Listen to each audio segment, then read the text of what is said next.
अस्सलाम दोस्तों तो की हाल है सब दोस्तों वीर का जिस तरह कि कुछ वीर भरावां पता होना जनाब अली कि आप बिल्ला लाया सीगा फॉर सेल इस सरगोदे के एक भाई ने उन्होंने भी गल हुई तो एक अपना इधरों खारियां तो भी भाई ने उन्होंने भी गल हुई दो तीन बंद गल अपनी चली फैसलाबाद शहर के भाई उन्होंने कहा जी मैं भी लैना आ तो बहरहाल किस्मत ते नसीब कदर की गल है भाई मंडी बाउद्दीन तो समर अब्बास भाई ठीक है तो उन्होंने छोटा भाई है रजब अली जनाब उन्होंने साढ़े नाल राबता किया उन्होंने कहा रसलान भाई देना जी किसी को घंटे बाद तुहानूं पैसे मिल जाएंगे तो घंटे सवा घंटे बाद जनाब सानूं पैसे आ गए। एक मैं वीडियो पहले होर गल दसदा जावां कि मंडी बाउद्दीन का कोई भी वीर भरा साडे नाल राबता करे तो जनाब साडी जिम्मेदारी आ कोई नहीं उधर कुछ कुत्ता देख के जाना ये कहंदा आ गया लंघ दो ते बस लिया हट जा फिर हट जा बस बस ते मंडी बाउद्दीन का कोई भी वीर भरा साडे नाल राबता करे जानवर लेना चाहता होवे अपना पहले अगों इंतजाम करे भाई जी मंडी बाउद्दीन की गड्डी वाला कुत्ता कोई नहीं रखता असी 4 घंटे अगले ने खपे हैं तरले पा के उन्होंने कतूरा छोटा कर खाना सीगा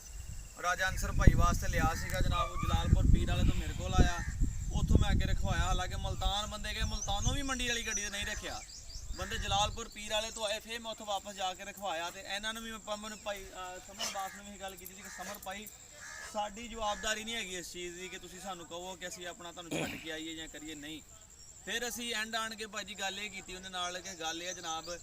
असीं जां तोड़ छड्ड के आवांगे जां असीं गुजरात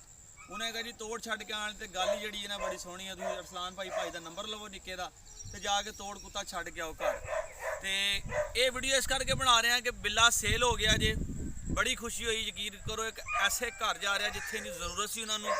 सिक्योरिटी वास्ते लै रहे हैं शौक वास्ते लै रहे हैं कोई लड़ाण का भी उन्होंने शौक नहीं और स्पैशली जी मैनू इस गल की बड़ी खुशी है मेरा दिल सी पहले कुत्ता उन्होंने को जाए जिस बंदे नूं राखी की लोड़ होवे यकीन करो राखी का एडा पक्का हट जा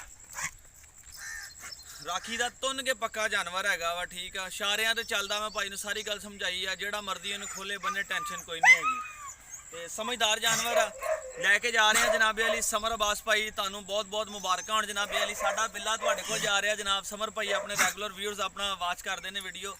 तो असी जा रहे हैं अल्लाह खैर करे हुण बिल्ला तंग कर रहे हैं पेशाब शूब करवाइए तो विकास भाई गड्डी लैके आ रहे हैं इंशाल्लाह निकल रहे हैं वीडियो नूं लाइक कमेंट्स ते चैनल सबसक्राइब लाजमी करियो ताकि बिल्ले वर्गा डॉग तुहाडे घर भी जाए जनाब तुहाडा भी शौक पूरा होवे साडे नाल रहोगे तो शौक होएगा जे साडियां वीडियो नहीं वेखोगे तो शौक नहीं होएगा सिर्फ वीडियो ही वेखते रहोगे इस नाल अपने वीर इस्लाम नूं इजाजत दे दुआवां याद रखे फिर अल्लाह हाफिज़।